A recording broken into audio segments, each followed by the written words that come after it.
guess it's kind of embarrassing to say in front of people that actually do this for real life, but I think City Slickers was my favorite movie of all time. That's it. That's why I'm here. Wanted to give it a shot.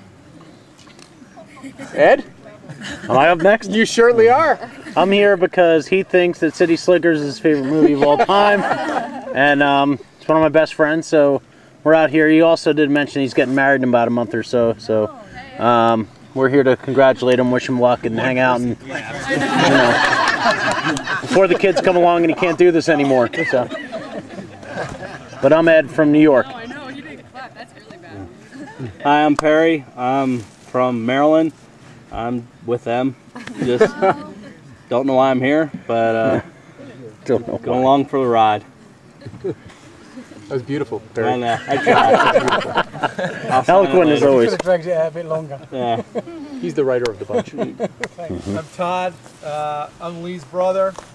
And I'm here because me, Ed, and Perry couldn't talk him into going to Las Vegas for his bachelor party. So we're here. And I'm just glad his favorite movie wasn't Terms of Endearment. But I'm not even sure we're on this drive because they seem to have stuck our tent in Wyoming. So I may wander into one of your tents because it's really far. Go into the one where they're checking for ticks. Yeah, I'll help check for ticks. You know.